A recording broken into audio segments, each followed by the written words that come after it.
between our team and COF, I think we're pretty evenly matched. We can't sleep on them since they haven't played many games, but I'm pretty confident that we'll be able to slap them around and get the W. Paytime dancing around these tower shots, getting so much damage onto Theracles. Watch this. We got the nice root right there. It's going to be a stun, and it's going to be Paytime picking up a kill as Thera just walked a little bit too far away from his tower. That is going to be the Hextech ultimate coming out as a lot of damage. Compared to last season, we're a little bit more versatile. Just more like creativity overall with like the different players that we brought into the team. Initially, we were supposed to be predominantly, the team that we had last season because we felt like we did really well and we wanted to bring those same strengths into this season. But now it's just myself and Beshuwap returning. I think it's been fairly successful. Obviously, we're not where we want to be in the standings, but we're going to continue to grind and hopefully we can perform better than we did last season. So far, the Fraud Squad's experience in FOF has been pretty good. There's been some hiccups along the way, but we're looking to push for the playoffs and make some noise. Out of all the mid lanes I've seen so far, H Block looks the best. He styled on our team, but I wasn't in mid lane for that game. So next time we play, he's going to be getting the hands and we're going to take the win. Ooh, we have a nice jump in on the back line by Paytime as he's ready to get paid. He gets the Hextech ultimatum off, and then we have Ash right here in the back doing a nice bit of damage onto Royshell, basically just kind of peppering him. In the meantime, we have the rest of we see Raw Dog on the back line. Beautiful engage from the Malphite ulti. Raw Dog on the back line, just getting those free hits. Pop out from Betray, and another Malphite ulti from the Silas. Raw Dog still kiting back this fight. He hasn't. But in general, the only teams we're worried about is UB and BBZ.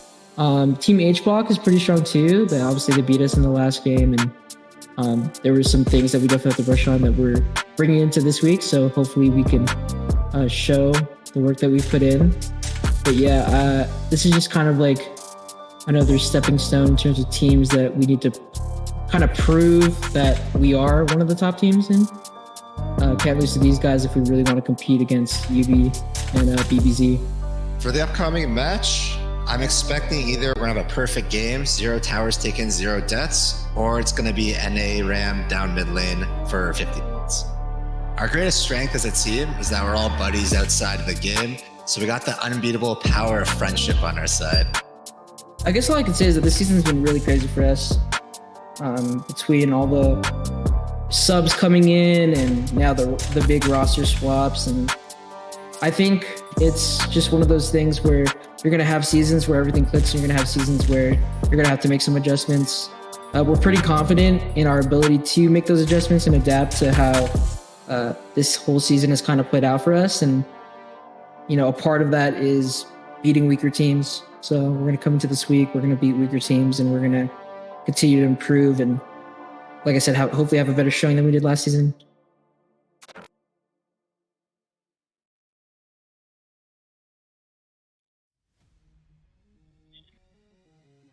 Welcome, ladies and gentlemen, to Friend or Foe Esports, and we're on week 5, day 2 of our Luna League. I'm really excited to get into the game that we have in store for you tonight, starting with game number 1. You saw the cinematic we played for you just a second ago. On the blue side, we have Fraud Squad, and repping the red side, we have Church of Alfonso.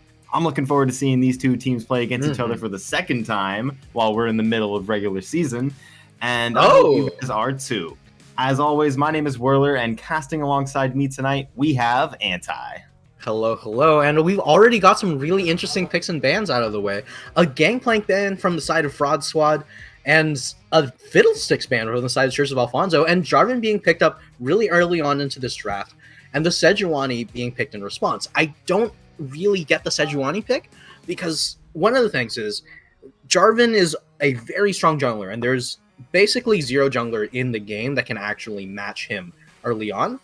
But what it does mean is that you don't have Trundle in response. So if your top laner doesn't play Trundle, then the Sejuani pick is open because Trundle is that quintessential Sejuani counter. So we're already seeing some really interesting picks from Fraud Squad.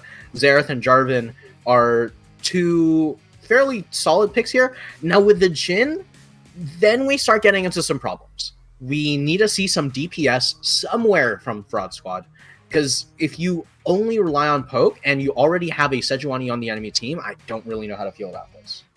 I definitely agree. I like where they're going with the Jarvan pick so far because they have Xerath and Jhin to complement sort of an ulti synergy. Jhin can use his W and his Qs freely in a Jarvan ult and almost always guarantee champion hits with them. Same with Xerath.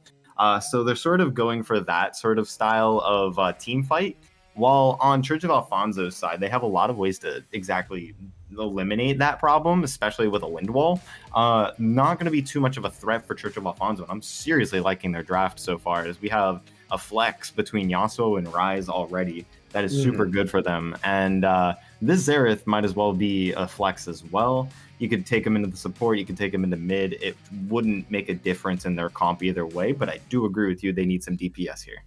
Yeah, I'm hoping that Xerath is going to be going into support, because otherwise you're lacking raw DPS. If you take like Azir or Gwen or some other champion that can DPS, this would end up being a much safer team composition overall. And the Sejuani Yasuo is a ridiculously difficult 2v2 to fight against, so you really have to play around that. And I think to complement what you were saying about Fraud Squad's draft, I think Cassiopeia would be a good pick on their end. It provides definitely the DPS, and it has a lot of synergy with the combo they're going for so far with the Jarvan ult. Also means that Yasuo would not be able to dash around as easily.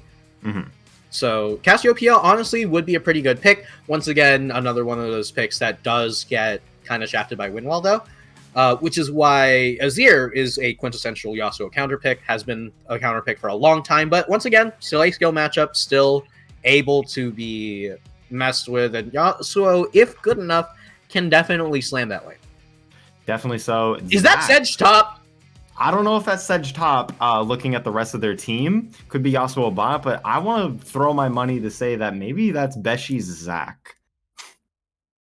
I don't want to throw that one away just yet. I want to see a Zac support out of Beshi. Okay, I feel like that's right up his alley. Zac support, genuinely really good. But it's really good if you're on blue side. I actually think that Zac support is significantly weaker on red side, because the thing about blue side Zac support is that you have access to the river in ways that red side cannot. So if you go into the river bush and you E over the wall, you know, your opponents have to have that bush warded and they have to respect you. Otherwise, you know, they just get ganked and they just die. Or, you know, you just roam up to mid. And red side, you can't E straight from Tribush into the enemy tower. And it seems that we're going to see the Nautilus in response to the Zac, if it is a Zac support. Right. Definitely wasn't answered in our favor. It is not going to be the Xerath support. It is Xerath in the mid lane, so they are lacking a lot of DPS, and especially against these tanks, they're going to be having a lot of problems in team fights trying to get these picks to work in a team fight. For Church of Alfonso's side, I think that's a Zaxuo. Yeah, I think that's Yasuo Zac bot. Oh, it's definitely either that or Yasuo Sejuani bot. Both of them are actually doable. They have a beautiful draft so far from what I've been seeing, and I do agree with you that Zac is better on the blue side. Not only does he have the jungle bush to his advantage, but he also has the tri-bush wall on the blue side to his advantage as well. If they get pushed in, which against Jhin Nautilus, I would expect them to have the push over a melee champion. That being said, I want to give Church of Alfonso my prediction for this game. What about you, Anti? Yeah, honestly, I just don't unless Fraud Squad gets super far ahead in the early, I don't know how they're going to break through that Sejuani or that Zac.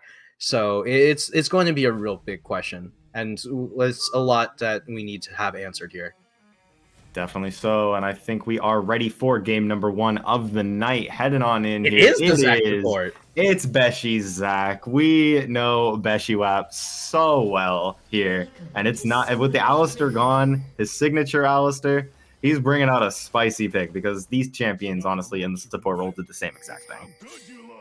And this is a very interesting thing coming out, because now you have Echo Yasuo, which means that your mid lane and your AD carry and your support are all melee. So Sejuani now has 2 lanes that are actually really, really easy for her to gank, and gank effectively, that is. And, so W start for Gouchmaster here, going to be getting that early push.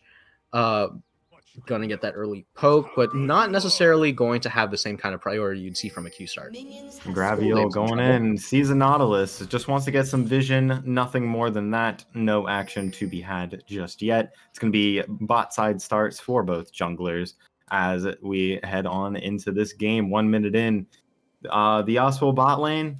I don't think I've seen very little, if not any, Yasuo AD carries here on FOF. So especially Yasuo Zac, I could say that one confidently. So I'm excited to see where this one goes.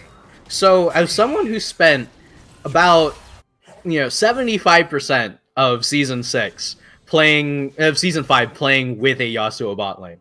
Yasuo bot lane actually genuinely a relatively solid pick, but it all depends on your support, your synergy, and who you're playing into. Jhin is actually one of those champions that Yasuo bot lane can do really well into. I don't agree with the early gank here. You were talking about no one can match Jarvan's pressure, and well, I think that's just exactly what we're seeing fit as a flash from Jarvan with the auto attack is going to do Echo in, and that's going to be first blood for Joy or for IOM. Yeah, and really good early gank, and it's going to force out the TP early from Echo, which is great because now they don't have the TP advantage. And Gouchmaster should be fine just farming up in this mid lane continually. Definitely so, getting very, very good pressure from the Jarvan early. Echo's forced to TP already. Yeah, and returning to my previous point, I do think that Yasuo into Jhin, generally very good. But this Yasuo has opted for Doran Shield. Gouchmaster going in. Oh, wow, that's a lot of damage. RHC took a really bad trade and really paid the price for it. After using his TP, he's going to be taken down to 1 HP, forced to use all of his potions to help him sustain back into this lane. Xerath has a huge advantage so far. And RHC was going for a really disrespectful trade in that mid lane. Like, way too many minions, but did not mind, just went straight in for the auto and took, like, 7 minions worth of aggro. And honestly, that's like wave management that's really going to bite you in the butt there.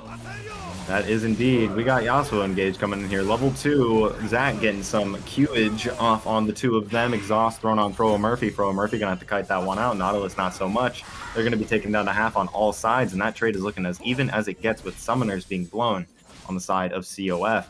Meanwhile, Jarvan's caught out here just a little bit. Takes some damage to Sejuani, but a good turn from Gouchmaster to get the stun on the Graviel, and it's going to be a turnaround to the turnaround as Jarvan's going to go onto the Echo coming in high. Echo is going to be receiving for that, but good response from Shen to turn that into a 1-for-1. Gouchmaster is getting out with his life, isn't going to go down just yet. In the bot lane, Cold Blaster is fighting off more than he can chew, and Beshual forced to run away from this one. Froa Murphy's getting a paycheck after paycheck. First kill went to the Nautilus, but Froa is looking to get this one for himself as he's going to reload, hit the Q and the W to secure the deal. Very well played from Froa Murphy to get himself 2 kills here in the bot lane. Yeah, and really good stuff from Fraud Squad right now. Like I said, unless they can get ahead early, I don't see this team being able to do anything against the Sejuani and the Zac. But they're doing that. They're getting ahead. IOYM's getting aggressed on here, but with no bot priority, there's no way that that Graviel's going to be able to get that crab away from the Jarvan. And so far, Fraud Squad are playing this very well. I don't know if they understand their clear disadvantage later in the game, but at this point, they're playing it so well so far by winning the early game and trying to put them as behind as possible to hopefully give them an edge in this game. Gouchmaster has 2 kills under his belt, not even in CS, just by a little bit. But definitely those assists are going to help him get the edge on Echo, who only has 1 assist and no TP for about the next 3 minutes. On the top side of the map, it's going to be even as all. And in this bot lane, Yasuo Zac is already starting to see some trouble. They're jumping into the mid lane, though. See if they can get Gouchmaster behind just a little bit more. Cold Blaster going to miss the Q. Steel Tempest going to go wide the first time around, but the second one's going to connect. Xerath going to go down on this one, and Cold Blaster is getting himself back into this game. Yeah, and that's one of the strengths of Zac's support. If you ever get unlocked in lane, all of a sudden, you have a second jungler on your team, and you're just going to start ganking other lanes, and it's really, really hard to deal with. And one of the things I was thinking about earlier, Yasuo into Jhin, generally really good lane. We do see the Doran Shield pickup, which means that I don't think Cold Blaster is honestly that comfortable in terms of laning. So you can be comfortable as a Yasuo player, but if you're not used to Yasuo bot, it is very different in terms of how you're supposed to lane. And without the Dorn's Blade, you're going to lose out on a lot of damage. And we're just going to see a bit of trading back and forth. Shouldn't really amount to much here in the top lane. But Cold Blaster needs to be able to get those early leads. And as long as he scales up into Jhin, Jin's not going to do as much late game as Yasuo will. But IOIM getting some prio on the dragon, going to scoop up a mountain for himself. That's going to be extremely good for getting themselves ahead even more in this early game. Continue on. Yeah, and with that early dragon on the side of Fraud Squad, it's starting to look kind of spooky for Church of Alfonso. Like, you do have the scaling, but the question is, how long are you going to be able to wait? That is the problem with on-paper things here in League of Legends. It's all about how we play it out. Beshi and Sejuani, Graviel is in the bot lane. We're looking to gank here. No wards up, no spoilers for this gank. Froa Murphy forced a flash heal out of that one, but the stun is going to ensure his death. And Table looking like he's going to get out of this one just fine. Stun does connect. It's not going to matter too much. He's going to blow the exhaust just to ensure that he's fine. Gouchmaster and IOIM off to the side, and that is going to be a nice kill. Picked up by Sejuani. Good gank. Not a lot of vision here for the side of Fraud Squad. Yeah, it's surprising that you don't have either, the red tri warded or even the river bush warded, especially considering that you know that the enemy team has Sejuani, it's double melee bot lane, and it's Zac support. The one angle that Zac does have on red side is in that area, so you need to have that warded. Definitely so. That is a misplay on their part. RHC going to get knocked up here by IOIM, looking to fight this one out. Echo does have the ulti. He does have Beshi off to the side. Should be fine walking out of this one, just with a little bruises and scratches. Nothing too much in the mid lane.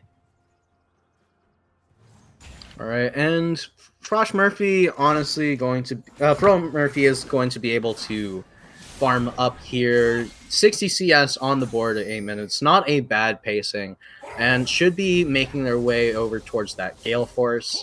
Nautilus is honestly doing fine with the early Ninja Tabby. Should be all right. Nothing too spooky here. Honestly, I'm not expecting to see too much happening unless they decide to randomly go all in for the Rift Herald, which I don't see happening from either team, considering that they don't really have a massive amount of prio in mid or top. Definitely so. RHC going for the cheese onto Gouchmaster. Gouchmaster going to be able to walk out of that one. Nothing happening in this mid lane. Definitely good on him to try to make things happen for himself. Isn't going to work too much against the Xerath. Meanwhile, in this bot lane, Froa getting the push on Cold Blaster. This is going to be good for them to get them pushed back in. As long as you keep Zac away from those bushes, he doesn't have too much of an angle. The plant is going to be down for a couple more minutes, so that's the insurance they have. However, they are going to take this opportunity to head back home, and I think a noon quiver is in order for the Jhin. Never mind, they're going to cancel that, and they're going to walk back up. They still do have the push, and they do have IOIM off to the side. This might not seem optimal for a gank, but this could work out to their favor, as flashes are down for Cold Blaster still. Beshi still has his. Yeah, but on the side of Church of Alfonso, they absolutely know that Jarvan is bot side. They might not know that he's here, and they're responding immediately with a dive in the top lane.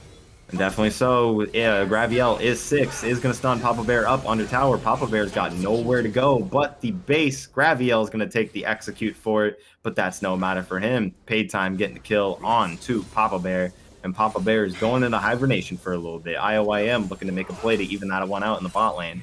I don't know how much they're going to be able to force this, though. Hook is going to go wide, but the wind wall is used. Yeah, and shouldn't be able to get anything on the side of Fraud Squad here. And unfortunately for them, it's just going to be a free dive up in the top lane. Popular are probably going to be forced to burn TP here.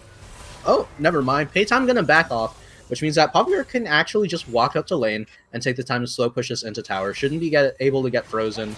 Should be fine. And no Rift Herald going to be taken up on the side of Church of Alfonso in tandem with this. Definitely so. That would have been something to help ensure themselves to get ahead in this early game. Graviel did go down here in that top side gank, so perhaps that was the reason that was called off. There's always next time here. Rift Herald's up for another 9 minutes, so it's not all for naught just yet. And speaking of Nautilus, gonna be getting caught out here. It seems, no vision just yet. That looked weird. Yeah, The it spectator seemed bug for odd. Zach. It seemed odd. Nautilus kind of just walked in and was like, you know what? This is probably a bad idea, and it was. Well, no, the plant rather. Mhm. The spectator bug. He didn't. It didn't show the animation of him flying rather than just teleporting, which I found very funny. However, on the side of Graviel and Church of Alfonso not picking up the Rift Herald, it seems that with a push onto themselves, they're sacrificing minions to take this Rift for themselves, and Jarvan isn't going to be able to pick it up before any Red Side members are able to get there just yet. RHC Early on barrier. top of Couchmaster, stopping him from entering this fight, helping out his team. Papa Bear taking some damage from Paytime. This shouldn't turn into anything too much. Sedge does have the ulti, no flash. They're just going to call that one off there. Rift Herald does go to IOIM. Very good on him to sneak that one before Sejuani could even get there. We'll lose a piece of his jungle, though. Yeah, and I want to see IOIM just kind of back here. There's no reason to try to contest your jungle at this point. Just back, move your way over to Dragon. You should be fine. You have the enhanced back. Probably got a decent chunk of gold from that. And should be... Oh my god! Ooh, good ulti from the Sejuani. Gouchmaster flashing right into it. Shen ult was forced out, so it will not result in a kill. Demacia coming out, stunning up Graviel. He's not able to leave the walls. And Azerathal is going to try to get RHC and Graviel out, followed by the curtain call from Jhin. No one is going to be going down. However, flashes will be burned on all sides. That's 4 flashes total, 2 on each. That's the mid laner and the jungle alike. That is aesthetic as all heck. Rift Herald is going to be popped in the mid lane. Platings are going to go to 3 members, 2 platings rather, as Papa Bear gets the second one solo. And that is going to be really, really good for Fraud Squad as they're heading onto this Cloud Drake, getting them Drake number 2 of the game. Graviel doesn't have ulti. They are pushing them off though. And it's looking to be a turn here as Zach's coming in with Yasuo. Yasuo stunning them all up. Steel Tempest coming out all around. Beshy's going to pick up Table Davis, and IOIM's going to go up shortly to RHC, and they're going to be able to turn that dragon into theirs.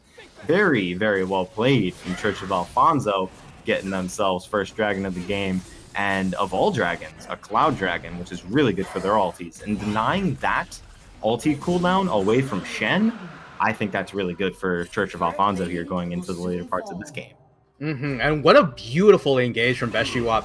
Landing that knockup on 2 people and then eventually even extending that into a 4-man knockup. Definitely so. Beshy's doing himself some chicken, getting himself some food. He is going to get punished for it with a lot of poke from the Xerath. Good Nice stun from Xerath to get RHC up here before he can even get into the fight. Table Dave is going to have to flash out. Good tornado to keep him on his toes from there. But Paytime, he's here and he's ready to shine. RHC going to take a hook to the face, and Gouchmaster is going to pick that one up. That's 1 kill in total for Fraud Squad as they're getting themselves back into this. Papa Bear is up in the top lane, getting a good push. Has the ulti coming up in about a minute. Not up just yet, but does have TP. Very well played for Fraud Squad so far, picking themselves up a free Echo. And as we near the 15-minute mark here, Papa Bear's going to get rooted up, should be getting away. Honestly, I think is too tanky for Paytime to actually kill right now. But as we're getting near the 15-minute mark, we're seeing about, 1.5k gold lead from the side of Church of Alfonso, which is strange considering that it's only 1 kill down. And we've seen the Rift Herald go down for plates early on for the side of Fraud Squad. But if you look in the top lane, while Shen is very good from behind in terms of CS, right? It does not matter if he's behind 50 CS or 100 CS, but it does matter that Ryze has a 40 CS lead up on his opponent. 40, almost 50 now. And it's going to be very difficult for them getting to the later stages of the game, realizing that that Church of Alfonso has a Ryze that's just been free farming up this whole time. They cannot let this continue happening. Ooh. And good taunt coming out. Paytime already going to be taking to 1 HP before Jarvan can even get into the fight for this game. Jarvan going to be scooping up 500 gold for himself. As meanwhile in the mid lane, Gouchmaster is going to be taking the L for that one. Zach's in the lane, He is doing things on his own. Papa Bear instantly ulting on the Table Davis to get down here. Is going to be able to taunt up Yasuo, and Frobo Murphy's going to pick up that kill as well. That's a 2-for-1 total for the side of Fraud Squad, getting themselves even more. And honestly, only 1,000 gold lead at this point. It's not over just yet. Beshi has joined the fray. RHC off in the wings. Papa Bear is now in some trouble. Going to get hooked up. Beshi Wop's going to get the Q on the two of them. Nautilus is going to be going down, but good lord, that's a lot of damage onto Beshi or onto RHC. RHC forced to pop out the ulti there. Paytime going in for the TP to keep Zach alive. Frobo Murphy going to be taken out. Oh my god. For his troubles, and RHC is going to be able to pick up Papa Bear. No problem here. Meanwhile, in the top lane, it's jungle fight. IOIM is going to come out on top of that. He's got the item. Break this one down for me, Anti. Honestly, I'm kind of confused here. Like, both of them, they have challenging smite, but Jarvan already has the Gore Drinker on board, and Graviel has not finished Mythic Item yet. I don't think that Graviel realized just how much stronger Jarvan is when he has that Mythic Item completed. And that Gore Drinker coming in clutch, getting a lot of healing off, and Graviel just not going to be able to take that fight. Very good fight all across the board. It's going to go looking into the favor of COF coming out on top of it as the gold lead has extended by 1,000. However, IOIM's not going down without a fight. Going to pick up Graviel in the 1v1 in the top lane. Very well played from them. Beshiwap gets some more food for himself. He's hungry for some chickens, and honestly, I am too, so I'm not going to blame him one bit. Cold Blaster getting a good push onto the mid lane. Tower's going to be taken down to just below half. And they're going to be able to pressure that pretty well. Beshiwap going to be able to get out of that one alive. That's so BM of Beshiwap to take that camp on cooldown. Yeah, I mean, at this point, the thing is, Beshi is basically playing like a second jungler with more KP than their actual jungler, which is honestly pretty comedic, but shows the power of Zac support. The moment you get a lead, all of a sudden the enemy team has so little ways how to deny your ganks, because since you're the support, you already have the... Oh, wait, hold on a minute. We got some more things going on here. RHC is having some fun with 3. He's forced to flash Proto Belt out of that one. He's going to have to pop the ulti, but it's too late. He decided to greet it just a little longer, but the hook from Nautilus is going to send him to the grave.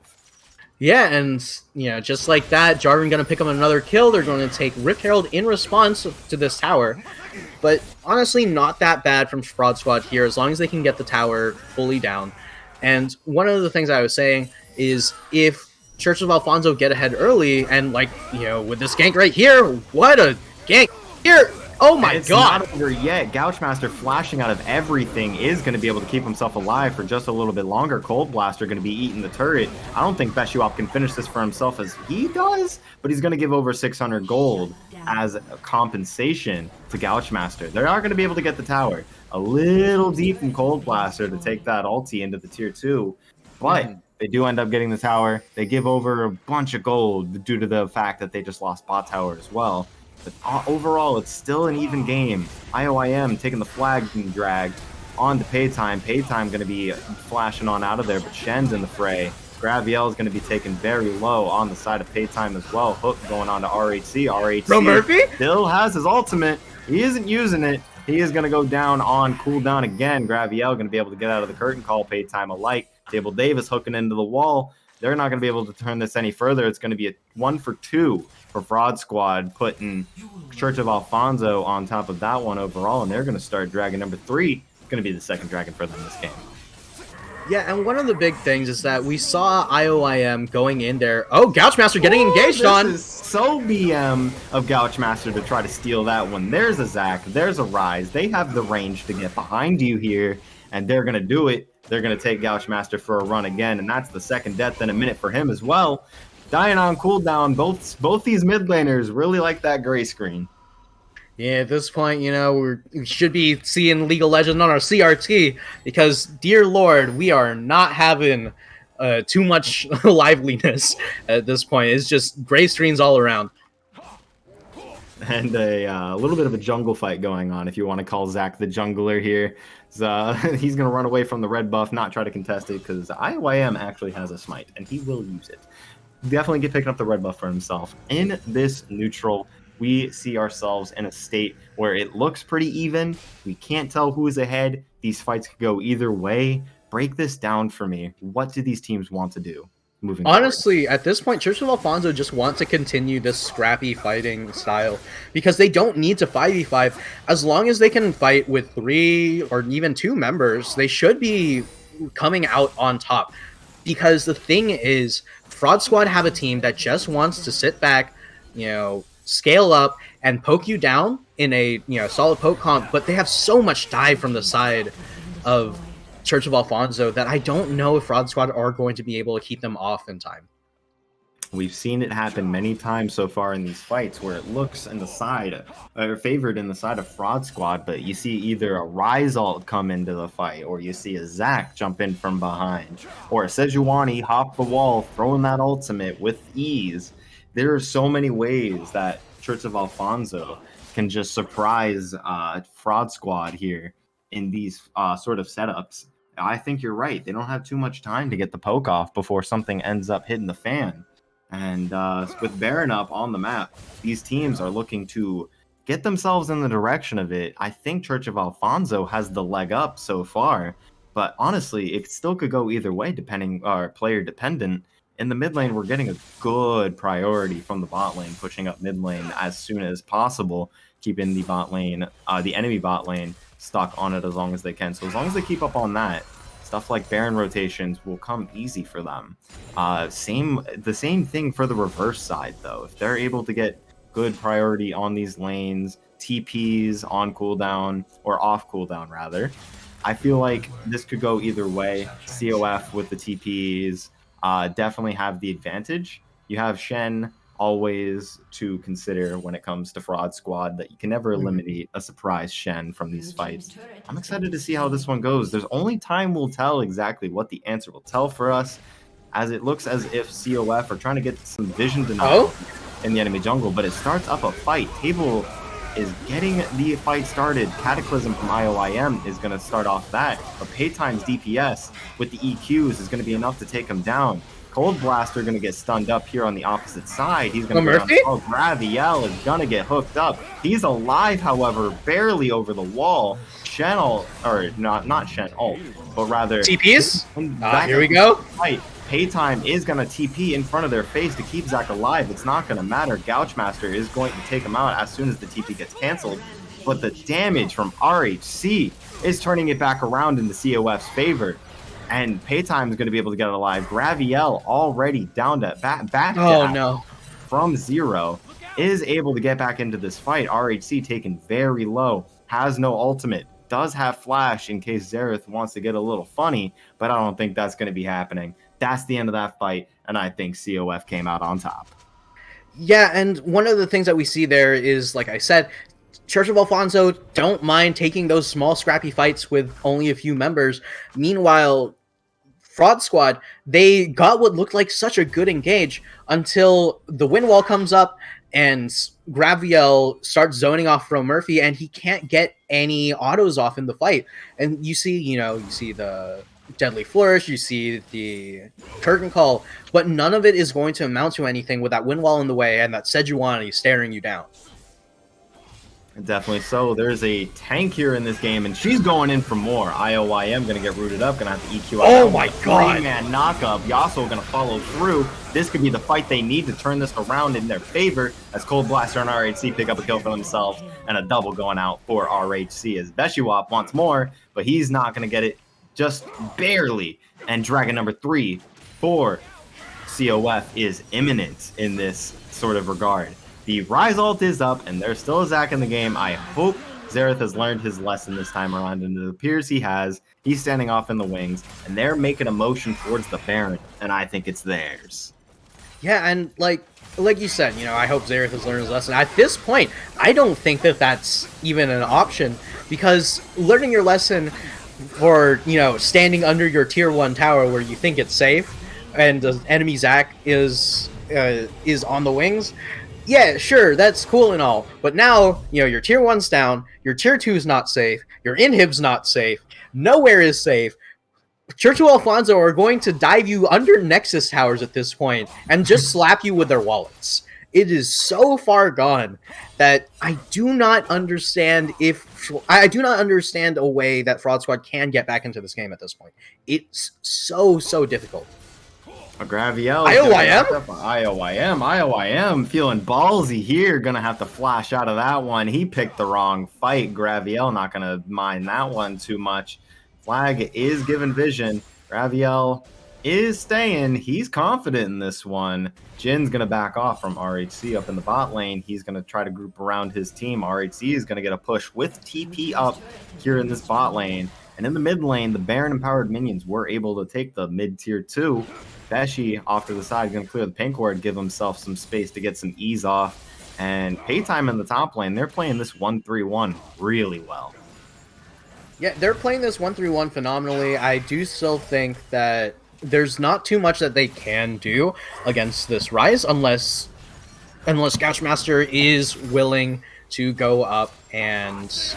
Oh, Cold Blaster forced to flash out of the Cataclysm. Cataclysm going to be expended with the Stand Aside, or Stand United rather, from Papa Bear. That's going to be 2 ultis expended on the side of Fraud Squad, and that, I don't think Church of Alfonso mind that at all. Unscathed, using a flash to get out of it. They don't mind. RHC taking the tower already, going for tier 3 next. Isn't going to be able to get it. It's not looking such. There's 4 down here. IOIM going to get him over with Table Davis. Oh my god!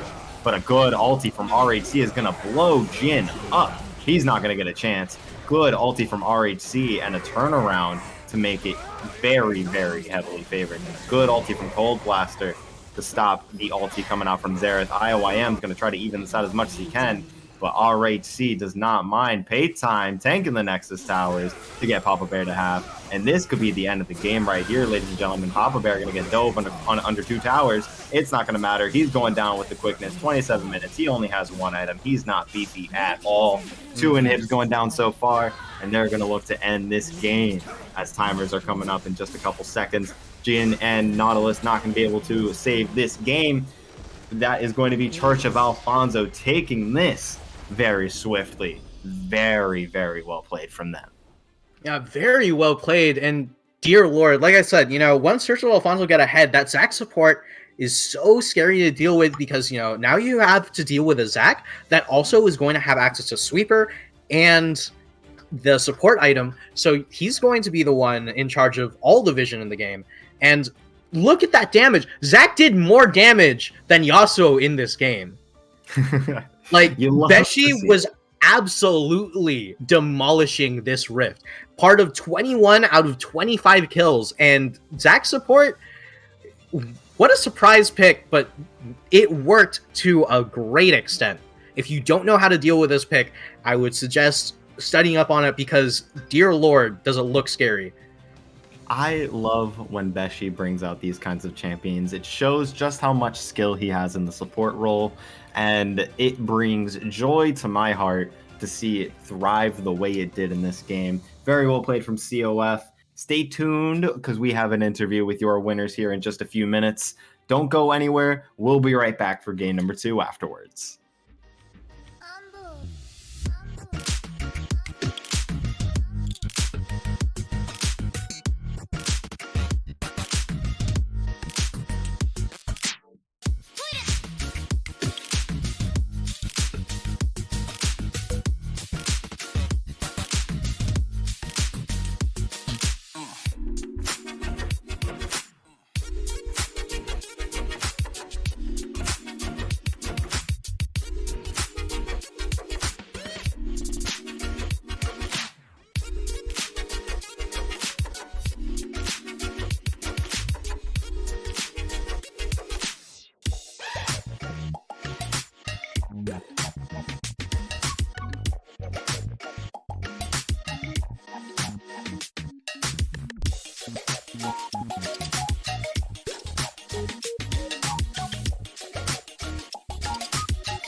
Hello, folks, and welcome back. I am Shurigan coming at you, and I have joining me on the interview desk today. We've got RHC and Beshiwap, the mid and support for Church of Alfonso. So, guys, I just want to say great job. It was a pretty awesome game. How do you think y'all did?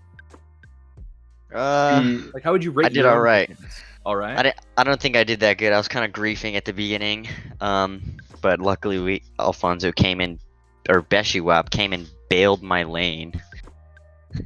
Yep, that actually does bring up a kind of interesting question that I've been meaning to ask. It's the Church of Alfonso. What did you do, Beshi, to become like this worshipped deity, I guess, of your team?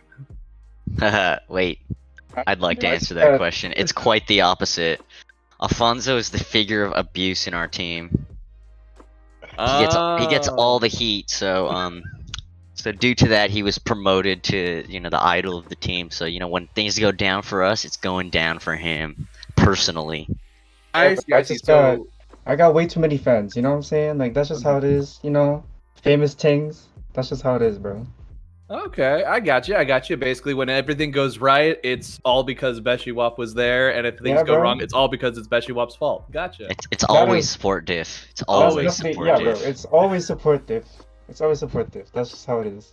All right. Well, actually, I kind of want to talk about this bot lane then, because Zach's support is not something we've traditionally seen, and Yasuo ADC has popped up every once in a while, but it's not a regular pickup. So based on those first 3 picks that Fraud Squad had pulled out, we saw the Jhin right there, and then the Yasuo was picked up immediately after that. Was that your plan to take the Yasuo into the bot lane?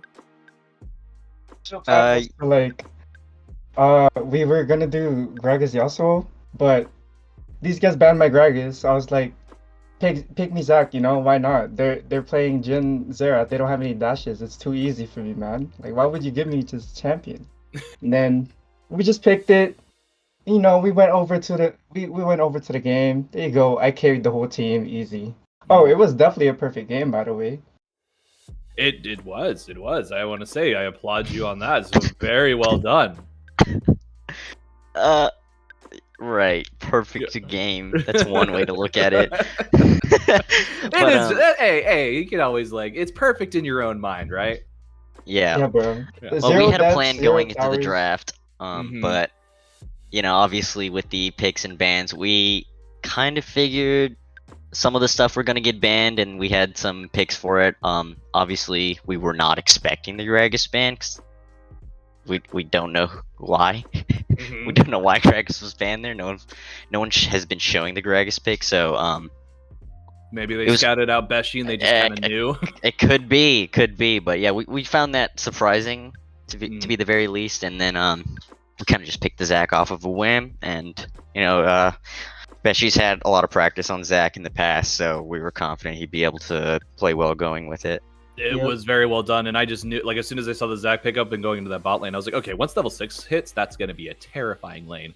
So one thing I do want to ask is, how do you think Fraud Squad did? How did they stand up to the hype that we had initially set up for this match? See, I'm not gonna be too mean. He did say 0 death, 0 towers, all that crap right there. But I don't know, it was the complete opposite, man. That was just tough. It was straight up every single tower down, and it's just sad, man. I'm sorry, but bro, don't say that, bro. I'm sorry. It was a point of pride, I guess, that you had to finish it all off. Lower your tone, bro. Lower your tone. I thought they played well, but yeah, they definitely need work on executing their comp, especially going with the Jarvan pick. Like, they did the early gank. Jarvan had the lead in the beginning, and we felt like after that he kind of just disappeared, which was kind of weird for us. So I think playing their comp or playing to their win conditions actually would be a huge benefit to them, and identifying those early on. Like during the draft, we were talking about our win conditions from the moment we step into the draft. So just something that they can look at and hopefully they can improve on, and we can look forward to our future matches. Yep, for a team that's played, what was it like so far? You've had 3-4 games. I think you've won all your games so far. No, we've We lost again. A little early on, getting some free wins right there, padding those stats. So yeah, we lost against H-Buck just because hey, they're no slouches. There. Yeah, they actually are. we've got some respect on them. We know that they're very serious and they play well. So we're gonna be practicing to look forward to seeing what we can do against them in the future. All right. Well, that's going to be an exciting matchup. I really look forward to that. Beshi and RHC, want to say thank you so much. Appreciate it. Yes. Yeah, sir, no, for you're sure. welcome, Thanks so bro. much for having us. You are very Welcome. welcome. Great game. Yep. With that, we're going to go ahead and take a quick break, folks. Stick around. We'll be right back.